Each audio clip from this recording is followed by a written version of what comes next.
زمانے کی قسم، تمام انسان خسارے میں ہے، سوائے ان کے جو ایمان لائے، جنہوں نے نیک عمل کیے، جنہوں نے ایک دوسرے کو حق کی نصیحت کی، جنہوں نے ایک دوسرے کو صبر کی تلقین کی۔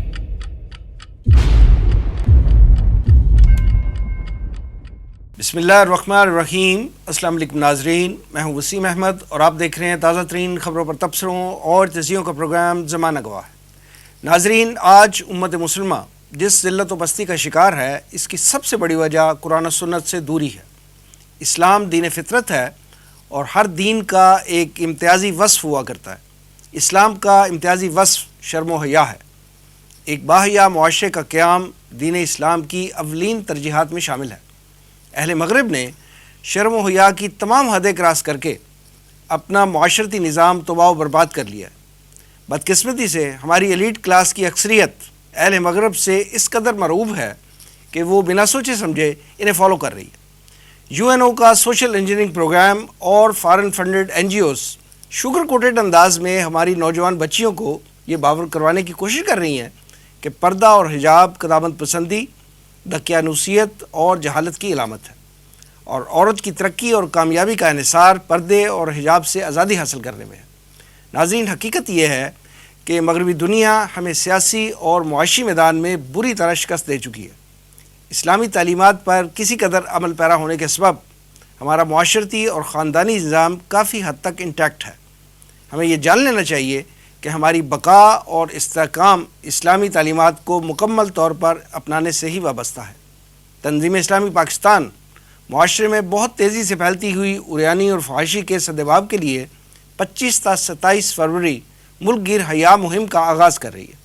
ہم زمانہ گواہ ہے کہ اس خصوصی پروگرام میں قرآن و حدیث کی روشنی میں شرم و حیا کے احکامات بھی جانیں گے، پردے اور حجاب کے خلاف عالمی سازشوں کا تذکرہ بھی کریں گے، اور فحاشی اور عریانی کے خلاف تنظیم اسلامی کی اس ملک گیر مہم سے بھی آگاہ کریں گے۔ میرے ساتھ تشریف فرما ہیں تنظیم اسلامی کے ناظم شعبہ تربیت جناب خورشید انجم صاحب۔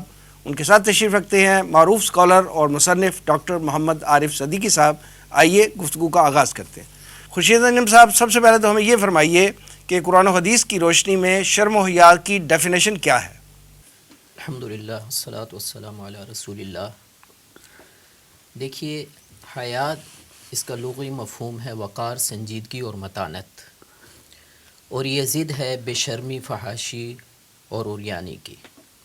حیا وہ وصف ہے جس کی وجہ سے انسان نیک کام پر اس کا نفس جو ہے وہ آمادہ کرتا ہے اور برائی نہ کرنے پر ابھارتا ہے۔ قرآن مجید میں اس کا ذکر آیا ہے، خصوصاً سورہ قصص کے اندر، جب حضرت موسیٰ علیہ السلام پہنچے ہیں، مدین پہنچے ہیں، اور وہاں پر وہ کنویں پر لوگ اپنے جانوروں کو پانی پلا رہے تھے، اور دو لڑکیاں ایک طرف کھڑی تھی۔ اب وہ ظاہر ہے کنویں پر ایک بھیڑ لگی ہوئی تھی اور وہ نہیں پلا سکتی تھی۔ حضرت موسیٰ علیہ السلام نے ان کے جانوروں کو پانی پلا دیا، اور وہ پھر چلی گئی، اپنے باپ کو بتایا، والد کے کہنے پر پھر وہ دوبارہ آئی ہے ان میں سے۔ تو قرآن کریم نے اس کا خاص ایک انداز میں ذکر کیا ہے، فجاءتہ تمشی علی استحیاء، کہ وہ آئی بڑی ہی حیا کرتے ہوئے، بڑی ہی شرم و حیا کے ساتھ جو ہے وہ آئی۔ تو یہ ایک خاص انداز ہے جس کا ذکر کیا جا رہا ہے۔ ہمارے ہاں تو کہا جاتا ہے نا، بولڈنیس ہونی چاہیے، آنکھوں میں آنکھیں ڈال کر بات کرنی چاہیے، سینہ تان کر گفتگو کرنی چاہیے، لیکن قرآن کیا کہتا ہے؟ قرآن کہتا ہے کہ بڑی ہی شرم و حیا کے ساتھ وہ وہاں پر آئی حضرت موسیٰ علیہ السلام کے پاس، اور ان کو بتایا کہ ہمارے والد جو ہے وہ آپ کو بلا رہے ہیں۔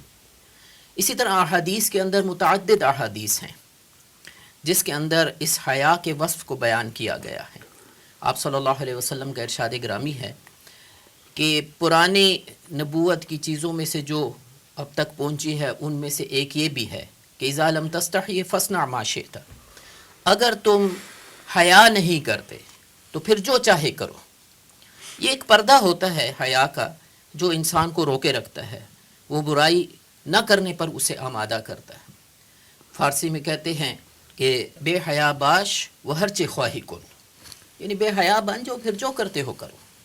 اسی طرح حضور نے فرمایا کہ ایمان کی 60 سے زیادہ شاخیں ہیں، حیا بھی ان میں شامل ہیں.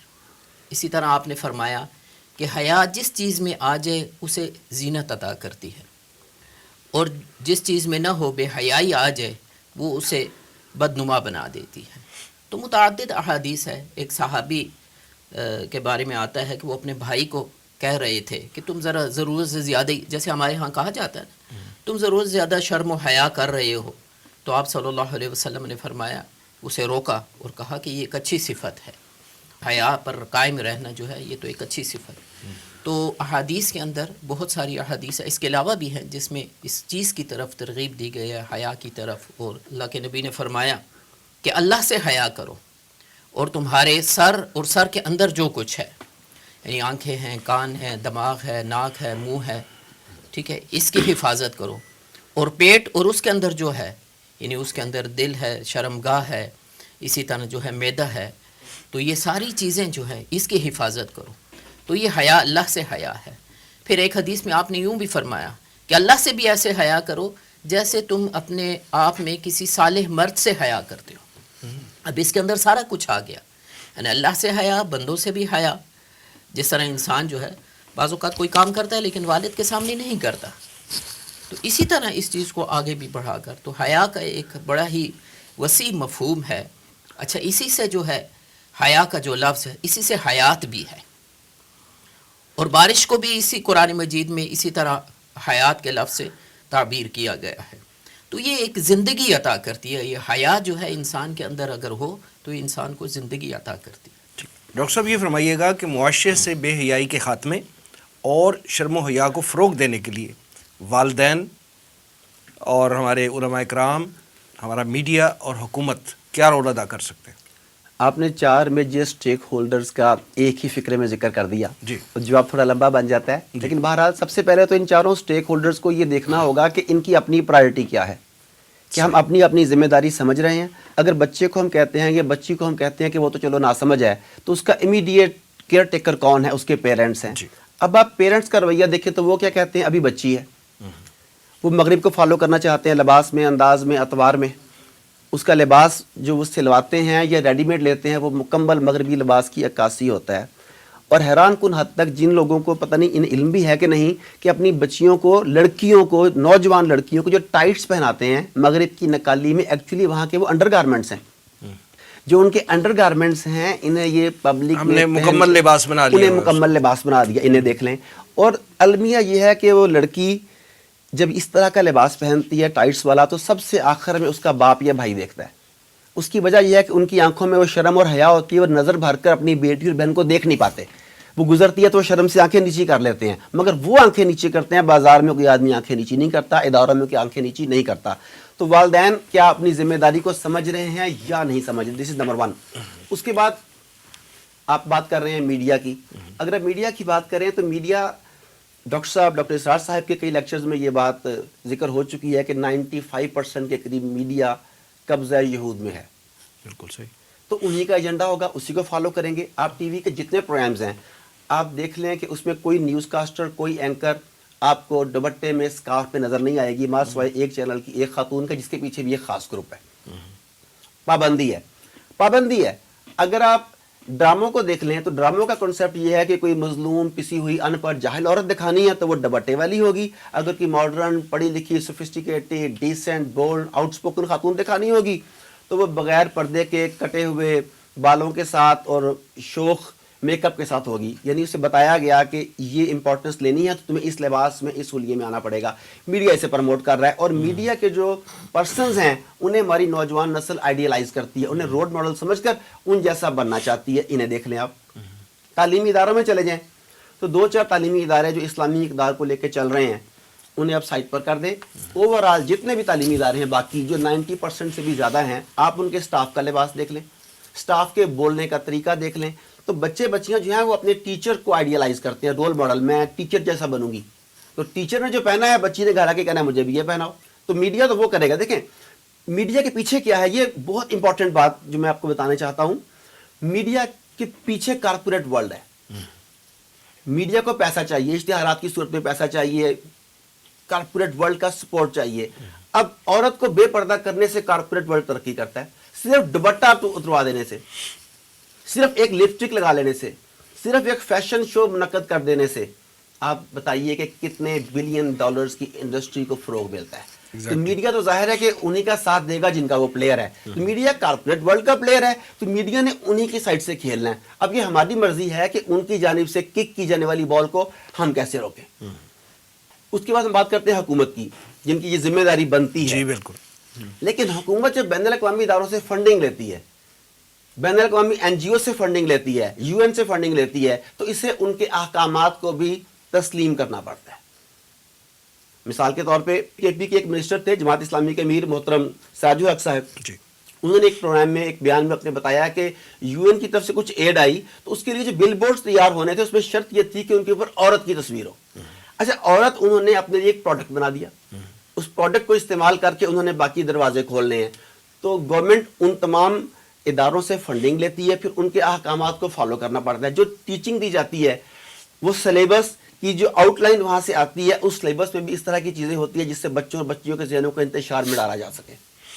تو گورنمنٹ ان اداروں کی پابند ہو گئی, وہ آپ کے نظریے کی پابند نہیں رہی. اس کے بعد چوتھا سٹیک ہولڈر جو تھا وہ ہمارے علماء کرام ہیں. علماء کرام کو ہم لوگوں نے زبردستی دھکا لگا کے ممبر و محراب پر باندھ دیا کہ تمہارا کام صرف یہ بتانا ہے سنتیں کیا ہوتی ہیں, فرائض کیا ہوتے ہیں, وضو کیسے کیا جاتا ہے, کاروبار سیاست سے, معاشرتی معاملات سے تمہارا کوئی تعلق نہیں. یعنی آپ اپنے کام سے کام رکھو. جی, وہ جو بہت پرانا جو ایجنڈا تھا کہ مذہب کو معاشرت اور سیاست سے الگ کر دیا جائے, مذہب کو ہر فرد کا انفرادی مسئلہ بنا دیا جائے, یہ ایک ایجنڈا تھا. اور اس ایجنڈے کے اوپر مائنڈ میکنگ کی گئی, پوری دنیا کا میڈیا اس میں انوالو ہوا, پوری دنیا کا سرمایہ دار طبقہ اس میں انوالو ہوا, اور اس کے بعد تھنک ٹینکس بنے, ایسی این جی اوز بنی جن کے ذریعے فنڈنگ کی گئی. اور نتیجہ یہ نکلا کہ آج ہم اس بارے میں کسی عالم سے پوچھنا بھی گوارا نہیں کرتے. اگر عالم کی بات کرنا بھی چاہے تو ہم پہلے اس کی طرف دیکھ کر ہنستے ہیں اور اس کے بعد اپنا منہ بدل لیتے ہیں. علماء نے یہ کیا کہ یہ ساری صورتحال دیکھ کر بدقسمتی سے علماء نے بھی اپنے آپ ایک شیل میں بند کر لیا. انہوں نے کہا کہ جب ہماری بات سنتا ہی کوئی نہیں تو ہمیں کہنے کی ضرورت کیا ہے, میں کہوں گا تو پھر مزید انتشار پیدا ہوگا. جو 4 بندے مسجد میں آ رہے ہیں یہ میری اس بات کے بعد شاید یہ بھی آنا چھوڑ دیں, وہ اپنی مصلحتوں کا شکار ہو گئے. مگر اس سب کے باوجود کسی بھی طبقے کی ذمہ داری تو ختم نہیں ہوئی.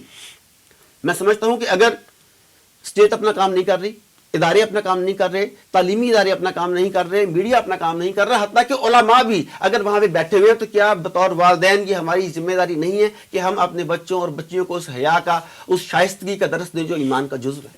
بیسک ذمہ داری تو والدین کی ہے نا. سٹارٹ یہاں سے ہوتا ہے. جی بالکل, سٹارٹ یہاں سے ہوگا. خورشید رنم صاحب یہ بتائیے کہ تنظیم اسلامی پاکستان جو ہے یہ ملک سے فحاشی اور عریانی کے خاتمے کے لیے ایک ملک گیر مہم جو ہے حیا مہم کے نام سے 25 سے 27 فروری ملک گیر مہم جو ہے وہ چلا رہی ہے. آپ اس کی تفصیلات جو ہیں ہمارے زمانہ گواہ کے ناظرین سے شیئر کیجیے پلیز. جی, تنظیم اسلامی مختلف مہمات کا انعقاد کرتی رہتی ہے, اور پچھلے کئی سالوں سے جو ہے آپ دیکھ رہے ہیں سود مہم بڑی کامیاب مہم رہی ہے, اور بھی مختلف مہمات جو ہیں. تو اجتماعی گوشے کے یعنی جو 3 حصے ہیں, معاشرتی نظام, سیاسی نظام اور معاشی نظام, اس حوالے سے تنظیم اسلامی ایک آگاہی منکرات مہم کا انعقاد کرتی رہتی ہے. اسی سلسلے میں یہ حیا مہم بھی ہے جو اس حیا کے فروغ کے حوالے سے اور بے حیائی کے سدباب کے حوالے سے, اور اس حوالے سے ایک آگاہی لوگوں کے اندر پیدا کرنے کی کوشش کر رہی ہے. اور 25 سے 27 تک ہوگی. 25 فروری آغاز ہوگا اور 27 فروری جو ہے اس کا اختتام ہوگا. اس کے اندر بنیادی طور پر ایک بروشر اور ہینڈ بل وہ تیار کیا گیا ہے کہ حیا ہے کیا یا بے حیائی کیا ہے. اپوزٹ ہے نا ایک دوسرے کے. تعرف الاشیاء بازدادھا, چیزیں اپنی ضد کی وجہ سے پہچانی جاتی ہیں. تو بے حیائی اگر سمجھ آ جائے تو حیا سمجھ آ جائے گی, حیا سمجھ میں آ جائے تو بے حیائی بھی سمجھ میں آ جائے گی. تو یہ ایک بروشر اور ہینڈ بل جو ہے وہ تیار کیا گیا ہے تاکہ اس کو وسیع پیمانے پر جو ہے, ظاہر ہے تنظیم اسلامی ایک ملگیر جماعت ہے, تو وسیع پیمانے پر اس کو جو ہے وہ عام کیا جائے, اس کو پھیلایا جائے. پھر اس کے ساتھ ساتھ جو ہے اخباری اشتہارات, تاکہ اس کے ذریعے سے بھی لوگوں تک ایک آگاہی ہو, لوگوں کو معلوم ہو, اور وہ اس حوالے سے.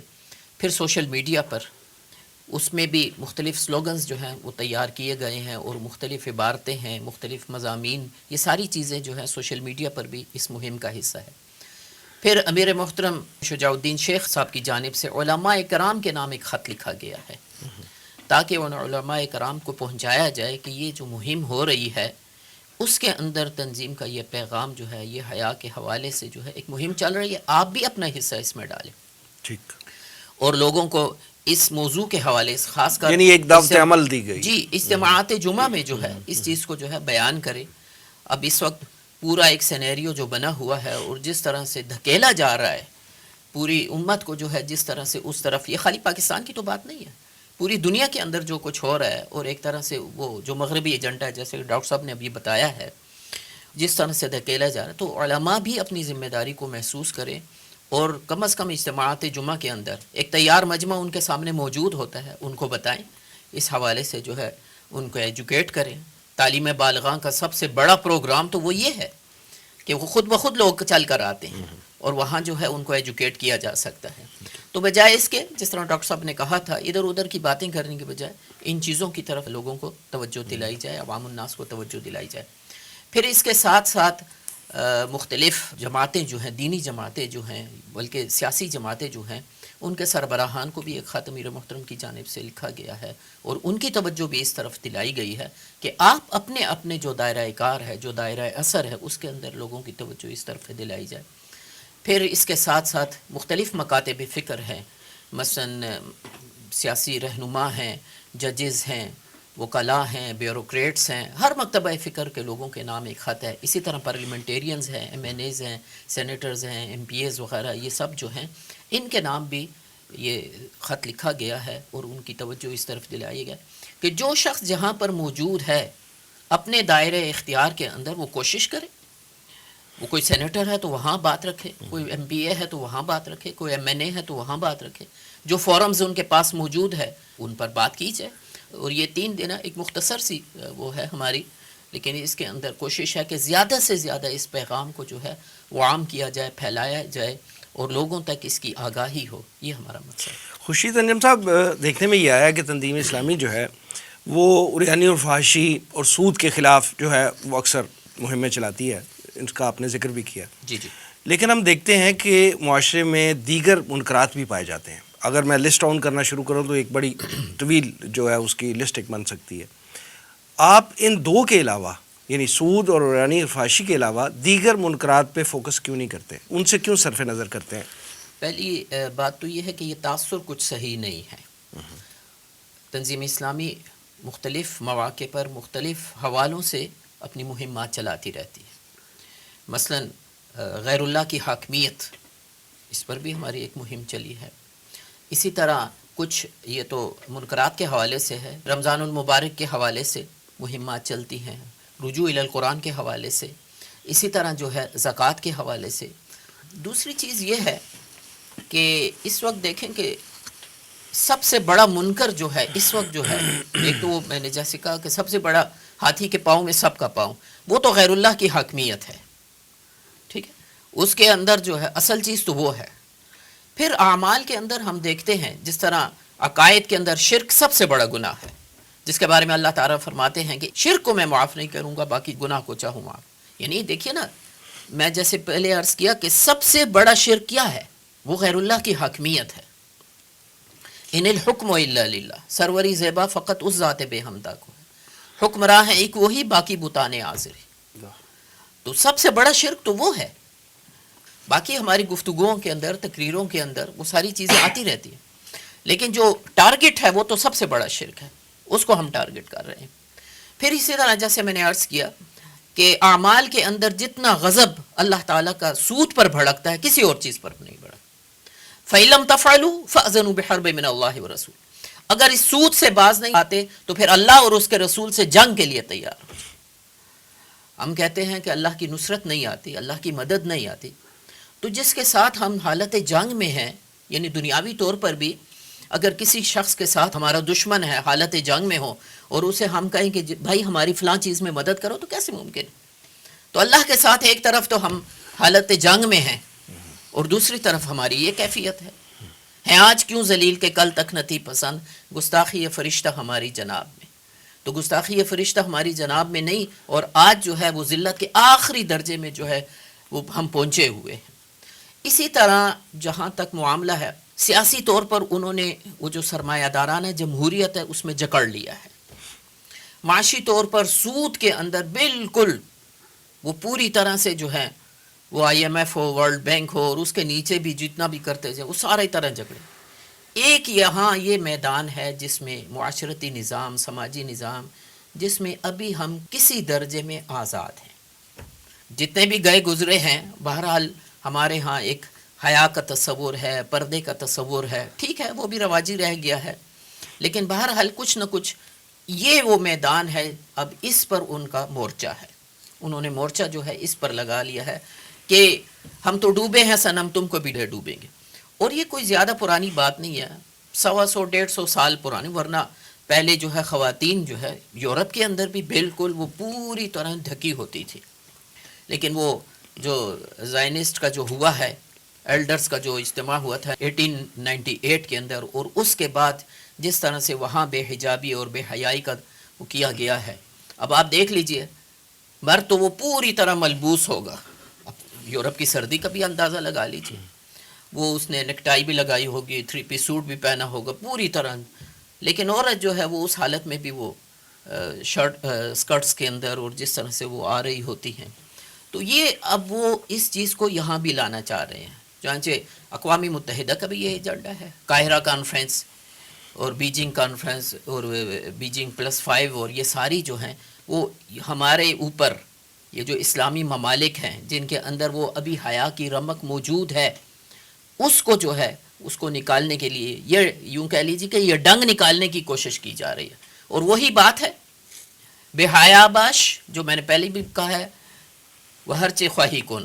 بس بے حیائی اگر آ گئی تو پھر تو جو کرتے ہو پھر تو ہم سے جو کروانا چاہیں گے کروا لیں گے جیسے کہ وہاں ہو رہا ہے. تو اس حوالے سے اگرچہ پہلے میں وہ تاثر آپ کا دور کیا ہے کہ ایسا نہیں ہے کہ ہم یہی کر رہے ہیں لیکن اب جتنی یلغار زیادہ جن چیزوں کی ہے اسی حوالے سے اور اسی طرح یہ سماجی اور معاشرتی میدان کے اندر جس طرح سے وہ ہر میدان کے اندر ڈاکٹر صاحب نے اشارہ بھی کیا ہے ہمارے تعلیمی اداروں میں کیا ہو رہا ہے وہ بھی ایک پورا ایک سسٹمیٹک انداز سے چلے آ رہے ہیں.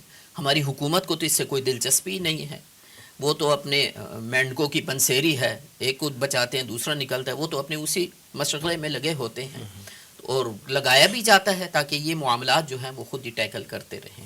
تو اس حوالے سے ہماری مہمات جو ہیں وہ ذرا تھوڑا سا فوکس اس حوالے سے بھی ہوتا ہے. ٹھیک ہے. جیسے خورشید انجم صاحب فرما رہے ہیں کہ مغرب کا جو اس وقت فوکس ہے اور ایجنڈا جو ہے وہ پاکستان کا اور اسلام کا معاشرتی نظام جو ہے اس کا ایجنڈا ہے. اس کے لیے بیجنگ کانفرنس بیجنگ +5 کانفرنس یہ ساری جو ہیں وہ ہو رہی ہیں. سوشل انجینئرنگ پروگرام ہو یو این او کا یا وہاں پہ جو مغرب زدہ ایک معاشرہ ہے ہمارے ہاں جو پایا جاتا ہے اس سارے پروگرامز نے پاکستان میں پردے اور حجاب کو دقیانوسیت اور جہالت کی نشانی بنا کے رکھ دیا. آپ یہ فرمائیے کہ کیا یہ ٹرینڈ جو ہے جو ہمارے معاشرے میں پریویل کر رہا ہے پروموٹ ہو رہا ہے دن بدن کیا یہ ٹرینڈ بھی ہمارے معاشرتی نظام کو مغربی معاشرے کی طرح جو ہے وہ تلپٹ نہیں کر دے گا؟ 100% آپ کی بات سے میں ایگری کرتا ہوں. سب سے پہلے میں خورشید صاحب نے جب بات کر رہے تھے یورپ کی عورتوں کی تو میرے ذہن میں ایک فکرہ گھوم رہا تھا میں وہ پہلے کوٹ کرنا چاہتا ہوں. جی. ہمارے ایک دوست ہیں عالم ہیں انہوں نے کہا کہ یار لوگ کہتے ہیں کہ مغرب کی عورتیں ایسی ہیں یورپ کی عورتیں ایسی ہیں. میں وہاں پہ گیا ہوں میں 3-4 دن وہاں پہ رہا مجھے کوئی عورت نہیں نظر آئی. اب ہم بات سمجھ نہیں سکے ہم نے کہا کہ کمرے میں بیٹھے رہے ہوں گے. انہوں نے بڑے معروف مقامات کے نام لیے کہتے میں ہر جگہ پہ گیا مجھے عورت نظر نہیں آئی. میں نے کہا اب ایکسپلین بھی کرتے ہیں ہنستے ہوئے کہتے ہیں کہ عورت مستور کو کہتے ہیں تو مجھے ڈکی ہوئی کوئی چیز میں تو اسے ہی عورت سمجھوں گا نا. وہ عورت نہیں تھی وہ ٹرانسجینڈر ٹائپ کچھ ہستیاں تھیں جنہیں وہ عورت سمجھ رہے تھے. تو ہمارے ہاں بھی جو عورتیں ٹرانسجینڈر بننا چاہتی ہیں وہ انہیں فالو کریں. دس از نمبر 1. ٹھیک. کیونکہ عورت مطلب ہی مستور ہے مستور ڈھکا ہوا ملفوف اس سے ہم مستور کہتے ہیں اور مستورات خواتین کو کہتے ہیں. دس از نمبر 1. نمبر 2 جو آپ نے کہا کہ مغرب ہمیں اپنے طرز پر ڈھالنا چاہتا ہے اس میں وہ بہت حد تک کامیاب ہو چکا ہے بتدریج ہو رہا ہے. میں نے پہلے اشارہ کیا کہ ان سب چیزوں کے پیچھے کارپوریٹ ورلڈ ہوتا ہے. اب آپ دیکھیے گا جب عورت کو آپ آزادی کا نعرہ دیں گے سب سے پہلے یہ نہیں بتاتے کہ آزادی کس سے. یہ ہے مبہم ویگ لینگویج ہے کہ ہمیں آزادی چاہیے کس سے. اصل میں وہ آزادی جو اس کے پیچھے دیکھیں تو خدا کے قانون سے آزادی, رسول کی اطاعت سے آزادی, خاندانی نظام کی بقا سے آزادی, کے خاندان چلانا, اس کا حصہ بننا, اس میں اپنی ذمہ داریوں کو پورا کرنا کی رسپانسبلٹی میں لینے کو تیار نہیں ہوں. ورنہ کون سی آزادی کی وہ بات کر رہی ہے ساری کی ساری. جب خاتون ان آزادی کے نعروں کے الجھاوے میں آ جاتی ہے, پھر وہ باہر نکلتی ہے.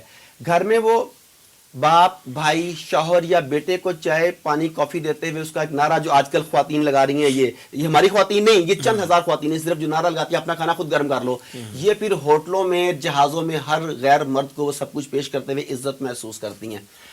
یہ جب فیملی سپلٹ کرتی ہے نا تو کارپوریٹ ورلڈ ترقی کرتا ہے. یہ ہمیں سمجھ لینا چاہیے. دیکھیں میں, میری فیملی سب اکٹھے رہتے ہیں, ہمارے گھر میں ایک واشنگ مشین ہے, ہر چیزیں اس طریقے سے ہیں.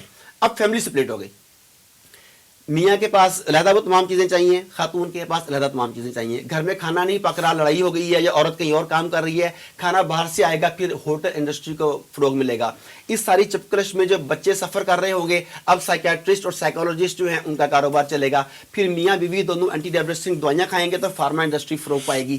ان تمام چیزوں کو فروغ دینے کے لیے سرمایہ دارانہ جمہوریت کا خورشید صاحب نے نام لیا. سرمایہ دارانہ جمہوریت سرمایہ کے بل پر قائم ہوتی ہے. تو سرمایہ کو حاصل کرنے کے لیے ہر قسم کی اخلاقی قدروں کو, خاندانی قدروں کو پامال کرنا اس کا بنیادی لازمی حصہ بن جاتا ہے.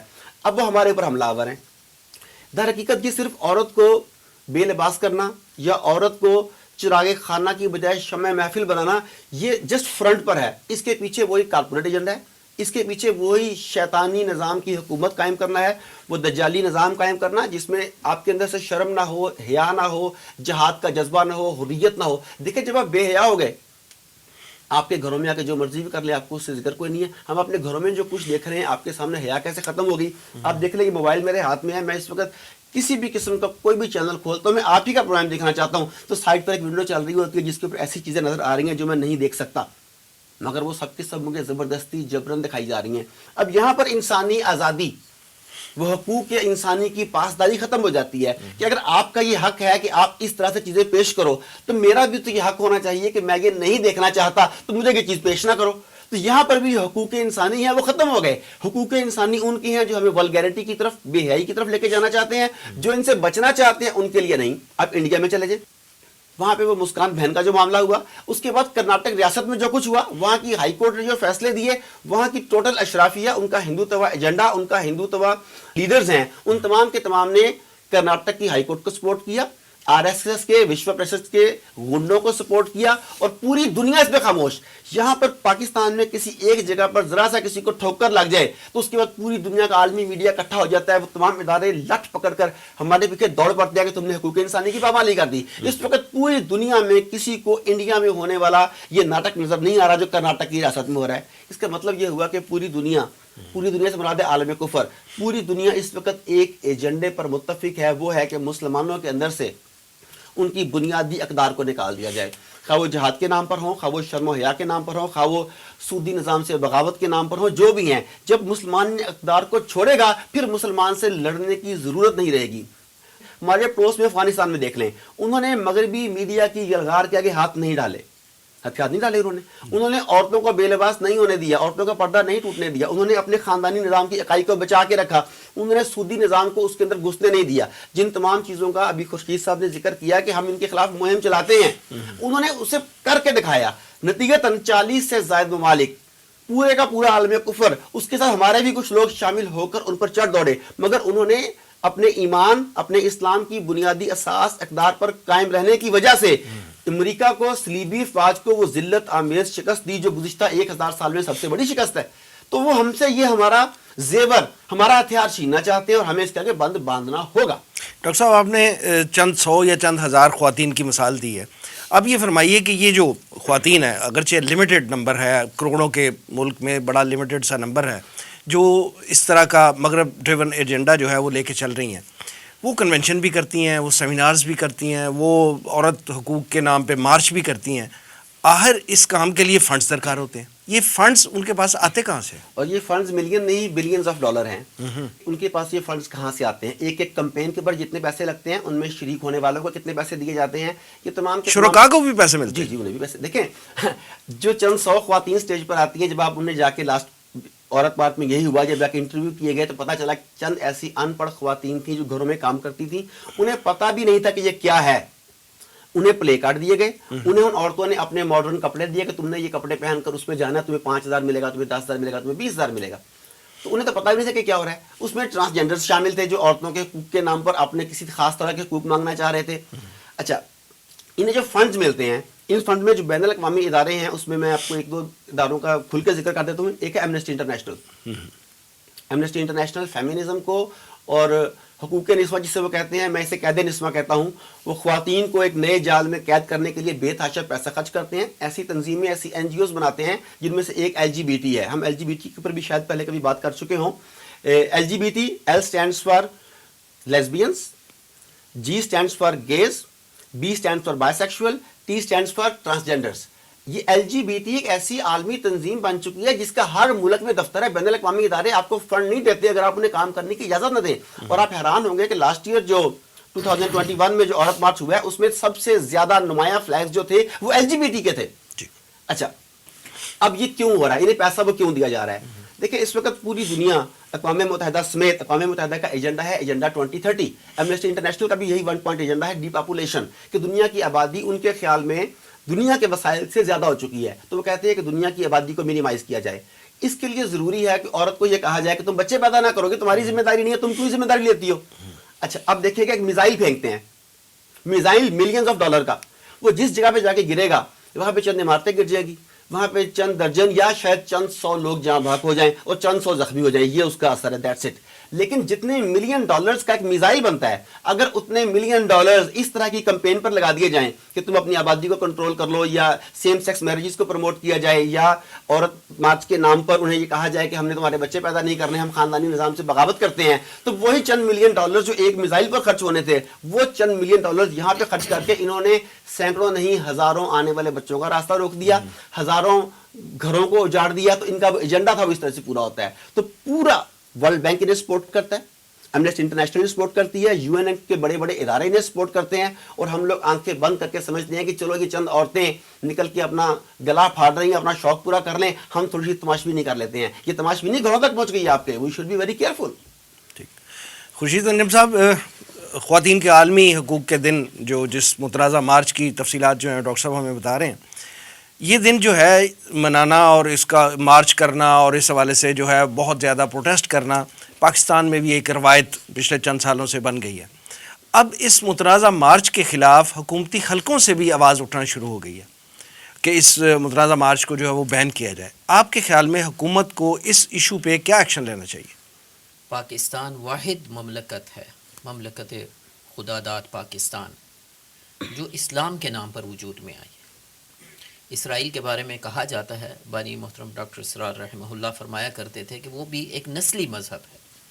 تو بنیادی طور پر تو وہ نسل کی بنیاد پر ایک نسلی ریاست ہے. ٹھیک. واحد ریاست ہے پاکستان جو اسلام کے نام پر وجود میں آئی. اور کیوں وجود میں آئی ہے؟ تاکہ ہم دنیا کو اسلام کا نظام اخوت و حریت و مساوات دنیا کو دکھا سکیں. یا اقبال نے جو کہا ہے کہ ملوکیت کے دور میں جو بدنمان داغ پڑ گئے اسلام پر, اس کا صاف کر کے, روشن چہرہ صاف کر کے دنیا کو دکھا سکے. تو اسلام کے نام پر وجود میں آنے والی مملکت جس میں طے کیا گیا ہے, قرارداد مقاصد کے اندر یہ طے کیا گیا ہے کہ کتاب و سنت کے خلاف کوئی قانون سازی نہیں ہوگی, کوئی کام یہاں پر نہیں ہوگا. اچھا, اس سے آگے چلیے, پھر ہماری موجودہ حکومت جو ہے اس کا نعرہ کیا تھا؟ ریاست مدینہ کا قیام, اسلامی فلاحی ریاست. اسلامی فلاحی ریاست. تو ریاست مدینہ کے اندر پھر ان چیزوں چمینی ادارت, ریاست مدینہ میچ نہیں کرتی جی, ان چیزوں کا سدباب کرے گی, اگر ہوگی تو اس کو قانوناً روکے گی. یہ اس کے بنیادی فرائض میں سے ہے. الذین ان مکناہم فی الارض اقاموا الصلاۃ وآتوا الزکاۃ. اقام الصلاۃ اور صرف انفرادی نماز نہیں, پورا نظام صلاۃ قائم کرنا. بالکل. پورا وہ نظام زکوٰۃ, وہ واقعتاً وہ کیفیت ہو جائے پھر کہ زکوٰۃ دینے والے تو ہوں, لینے والے موجود نہ ہوں. یہ وہی نظام زکوٰۃ تھا. آگے کیا ہے؟ وَأَمَرُوا بِالْمَعْرُوفِ وَنَهَوْا عَنِ الْمُنْكَرِ, امر بالمعروف اور نہی عن المنکر. تو یہ تو حکومت کی ذمہ داری ہے کہ وہ اس چیز کو بزور قانون بزور اس کو روکا جائے. ریاست مدینہ جب ہم کہہ رہے ہیں اور ریاست مدینہ جو ہے وہ اس کے بالکل برعکس چلی جا رہی ہو، وہ جیسے شیخ صادق نے کہا تھا کہ تم جا تو رہے ہو کعبے کی طرف اور تمہارے گدھے کا رخ جو ہے وہ ترکستان کی طرف ہے. تو ہم اگر ریاست مدینہ جا رہے ہیں تو ہمارا تو رخ مدینے کی طرف ہونا چاہیے نا، ہمارا رخ جو ہے وہ ویسٹ کی طرف ہے. تو یہ کہاں کی ریاست مدینہ ہے؟ اور ہم پوری طرح اس کی تائید کرتے ہیں، سپورٹ کرتے ہیں. نور الحق قادری صاحب نے جو بیان دیا ہے کہ حکومت کو اس پر بین لگانا چاہیے، اسلامی ریاست کے اندر اس کی اجازت جو ہے وہ نہیں ہونی چاہیے. جیسے ڈاکٹر صاحب نے فرمایا چند سو خواتین یا چند ہزار خواتین کی گیم ہے، اور وہ ظاہر ہے کہ ان کو فنڈنگ ہو رہی ہے، وہ اپنے اس حوالے سے جو ہے وہ این جی اوز بھی چلا رہی ہیں، ان کی دال روٹی چل رہی ہے. اس پہ آپ صحیح فرما رہے ہیں کہ دال روٹی چل رہی ہے، فنڈنگ ہو رہی ہے اور این جی اوز چل رہی ہیں، اور ہمیں اس پہ حکومتی جو ہے وہ بین ہونا چاہیے. جی. یہ فرمائیے کہ کیا پاکستان میں ہمارے معاشرے میں خواتین کو پورے حقوق مل رہے ہیں؟ اگر نہیں مل رہے تو ہمارے علماء اکرام کو ان کے حقوق کے لیے کیا جدوجہد کرنی چاہیے؟ پہلے تو پچھلے سوال کے ساتھ یہ کنیکٹڈ بات ہو جائے گی جی. کہ جو حقوق نہیں مل رہے یا جو زیادتیاں ہو رہی ہیں ان کو اجاگر کیا جائے. اب ہمارے معاشرے میں ونی کی رسم چل رہی ہے، ہمارے معاشرے میں قرآن سے شادی کی رسم چل رہی ہے، ٹھیک ہے، ہمارے معاشرے میں وراثت بچیوں کو نہیں دی جاتی، بہنوں کو نہیں دی جاتی، اور یہ کون کر رہے ہیں؟ وہ سب سے بڑھ کے جہیز کی رسم جو ہے، جی جہیز کی وہ ہے. جاگیردار اور سرمایہ دار وہی جو ہے وہ ٹرائکا جو موجود ہے، جو عبداللہ ابن مبارک رحمہ اللہ کا قول ہے کہ وما افسد الدین الا الملوک وعلماء سوء ورهبانها. دین کو خراب کرنے والی یہ تین طبقات ہیں. ایک ملوک یعنی بادشاہ ہیں، دوسرا جو ہے علماء سو ہے، اور تیسرا جو ہے وہ صوفیہ جاہل صوفی ہے. یہی جو ہے ملوک جو ہیں وہ ایم این ایز اور ایم پی ایز بن کر جو ہے وہ وہاں بیٹھے ہوتے ہیں، کسی قسم کی قانون سازی نہیں ہوتے. قرآن سے شادی کس لیے نہیں کی جاتی؟ جائیداد تقسیم ہو جائے گی، وہ قرآن سے شادی کر دو. اس کی ونی کی رسم ہو رہی ہے، ابھی پچھلے دنوں ہوئی ہے میاں والی کے کسی علاقے کے اندر، اب بھی چل رہا ہے. تو چاہیے تو یہ کہ جو بھی یہ خواتین کے حقوق کے حوالے سے جو زیادتیاں ہو رہی ہیں ان کو نمایاں کیا جائے، ان کو اجاگر کیا جائے. البتہ یہ بات آپ کی ٹھیک ہے کہ جو حقوق ہیں اسلام نے جو حقوق دیے وہ تو ہمیں وہ بھی حاصل نہیں ہے پوری طرح. ابھی آپ نے وراثت کی بات کی، پہلے آپ نے سوال کیا تھا، ابھی ہماری ریسنٹلی وراثت کے حوالے سے کہ وراثت دو جہیز نہ دو. اب یہ کیا ہے، جہیز دے دیا ہے، وراثت میں جو ہے کہ اس کا کوئی حصہ نہیں ہے. وراثت تھانے کچہری جا کے ملے گی، وہاں ملتی ہے، اس سے پہلے مار دیا جاتا ہے، تھانے کچہری تک کی تو نوبت ہی نہیں آتی. جو چلی جائے تو پھر اس کا جو حشر کیا جاتا ہے ہمارے معاشرے کے اندر. قرآن کہتا ہے کہ تھوڑی ہو یا زیادہ ہو وراثت تقسیم ہوگی، لیکن ہمارے ہاں یہ نہیں ہے. وہ جہیز کا، اور جہیز کو بھی وہ سنت رسول بنا کر پیش کیا جاتا ہے، حالانکہ اس کا پورا جو ہے وہ حضرت علی کے ولی تھے نبی کریم صلی اللہ علیہ وسلم، اور اسی حیثیت سے وہ حضرت علی کی زرہ تھی جس میں سے کچھ انہوں نے وہ بنیادی چیزیں جو ہے وہ ایک تکیہ اور ایک وہ کچھ چھال اور کا بنایا ہوا تکیہ اور بستر اور کچھ چند چیزیں برتن منگوائے تھے، اور کچھ جو ہے وہاں جو دلہن کو تیار کرنے کے لیے تو حضرت علی کی زرہ خریدی. حضرت عثمان نے وہ زرہ بھی دوبارہ دے دی، اور حضور صلی اللہ علیہ وسلم چونکہ ولی تھے حضرت علی کے، اسی حوالے سے جو ہے وہ حضور نے چند چیزیں جو ہیں وہ تیار کروائی. اس کو ہم آج کل جو ہے وہ جہیز کے نام پر جو ایک تومار چل رہا ہے، اور جس طرح سے وہ تو اس کے ساتھ ساتھ باقاعدہ جو ہے وہ ڈیمانڈز ہوتی ہیں، یعنی آپ نے داماد کو کار بھی دینی ہے اور بنگلہ بھی دینا، اور فلاں بھی ہے اور فلاں بھی ہے، اور باقی چھوٹی موٹی چیزیں تو ایک عام معمول بن چکا ہے. اسی طرح ایڈ کرنا چاہوں گا ساتھ کچھ، اگر آپ اجازت دیں. جی جی پلیز. عورت کو مظلوم سمجھنا اپنے آپ کو اور ہمیں بھی بند کرنا ہوگا.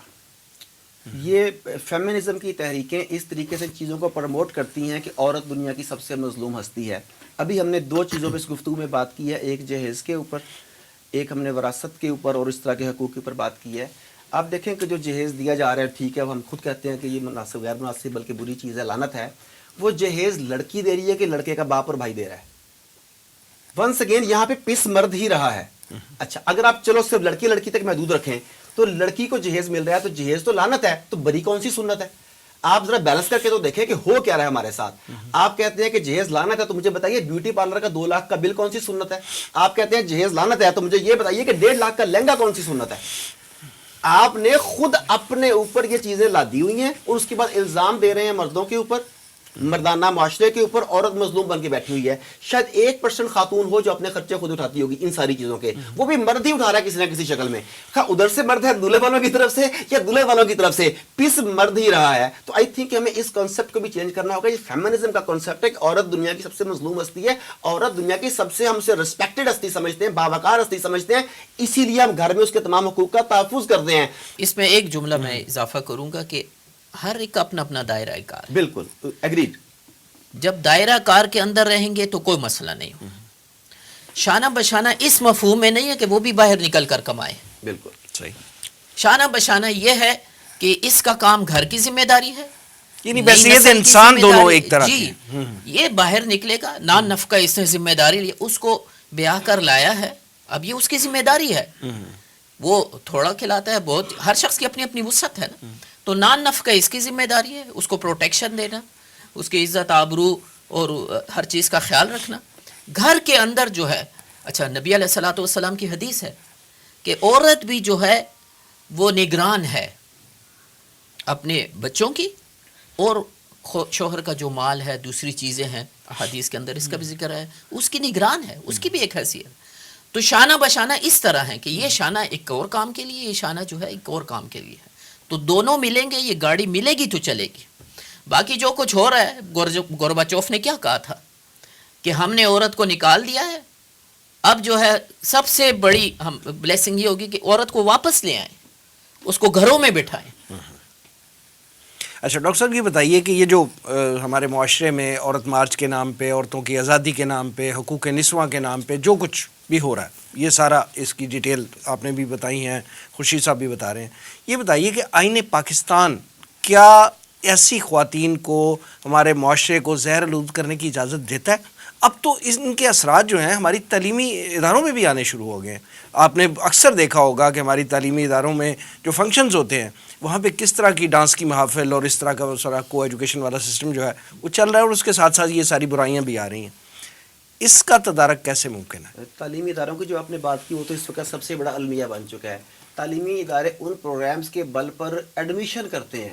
اندازہ کریں کہ وہ ڈانس پروگرام کرتے ہیں، مکس گیدرنگ کرتے ہیں جہاں پہ ولگیرٹی اپنی انتہا پر ہوتی ہے، میک اپ زدہ عورتیں اور کوئی ٹرانسجینڈر ٹائپ کے لڑکے وہ آپس میں مخلوط کھیل کود رہے ہوتے ہیں. تو اس چیز کو اپنی ایڈورٹیزمنٹ میں دکھاتے ہیں اور نئی جنریشن ہے وہ اس سے اٹریکٹ ہوتی ہے. ماں باپ سے کہتی ہے میں نے اس کالج میں نے اس اسکول میں جانا ہے، وہ اسے بطور ٹول استعمال کر رہے ہیں. اب جس کا تعلیمی درسگاہ میں جانے کا آبجیکٹیو ہی یہ ہوگا کہ میں وہاں پہ یہ سب کچھ کروں گا، اس نے تعلیم کا لینی ہے اور اس کی تربیت کیسے ہوگی؟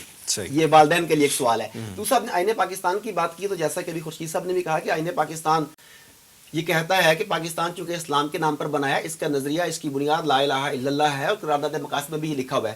اگر ان ساری چیزوں کو آپ سمجھیں تو پھر تو کوئی بھی ایسی ایکٹیویٹی جو اسلامی اقدار کے خلاف ہو وہ نہیں ہونی چاہیے، اسے بزور بازو روک دینا چاہیے.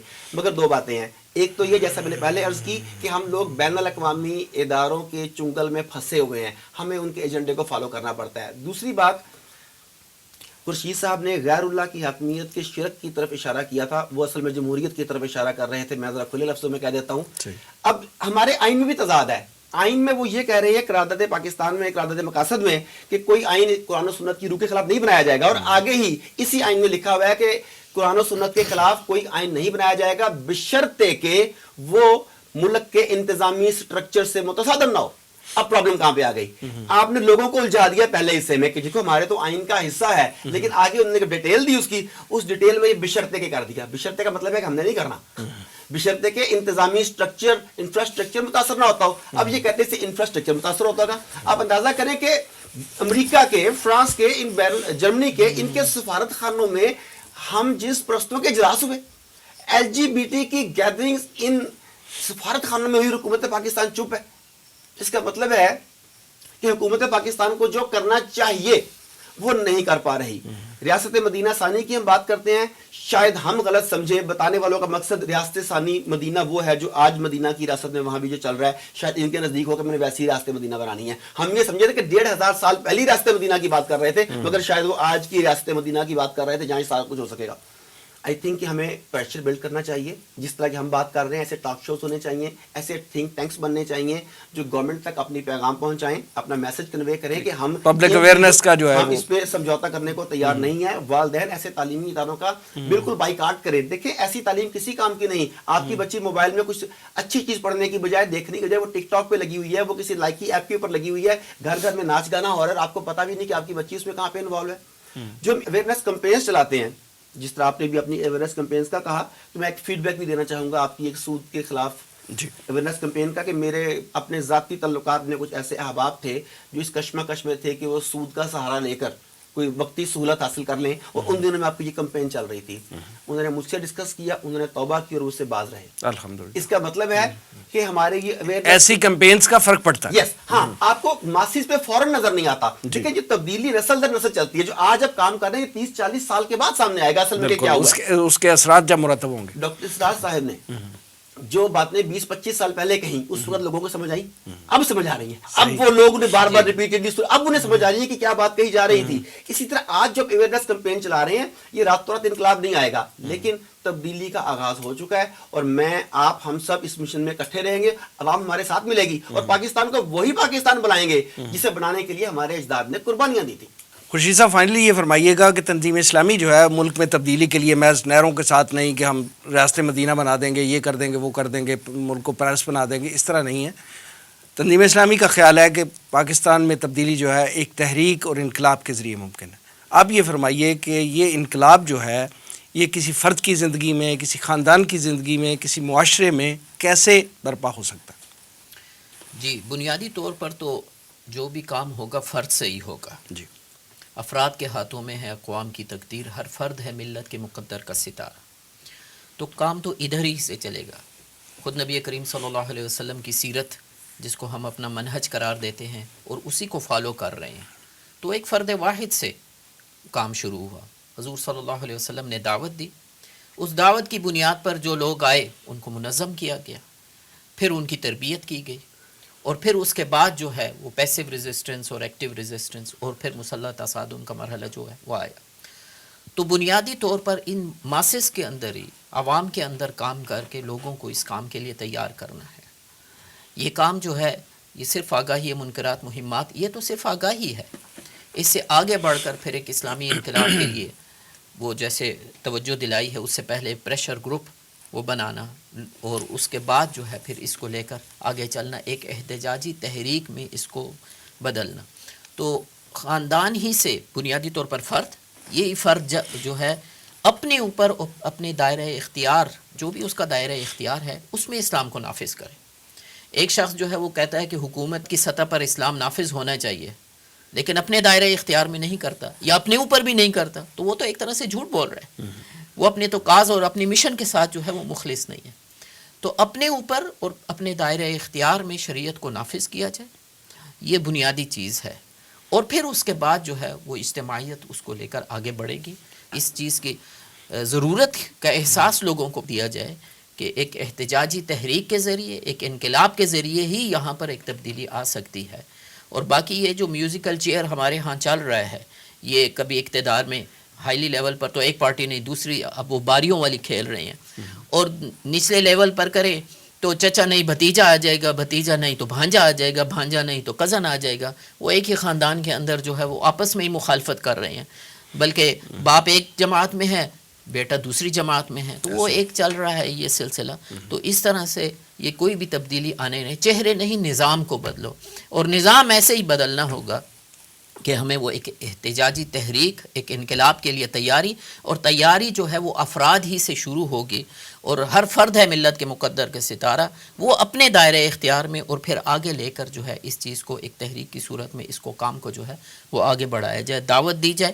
اس دعوت کی بنیاد پر جو لوگ اکٹھے ہوں گے پھر ان کی تربیت کی جائے, ایک منظم جماعت جو ہے وہ بنائی جائے جو اس کام کو لے کر آگے چلے. جناب خورشید انجم صاحب, جناب ڈاکٹر عارف صدیقی صاحب, پروگرام میں تشریف آوری کا بہت شکریہ. ناظرین, یہ تھا آج کا پروگرام. ہمارے سوشل میڈیا پیجز پر اس پروگرام کا فیڈ بیک ضرور دیجیے گا. آپ ہمیں ای میل بھی کر سکتے ہیں, ہمارا ایڈریس ہے media@tanzeem.org. اگلے پروگرام تک کے لیے وسیم احمد کو اجازت دیجیے. اللہ نے کے بعد.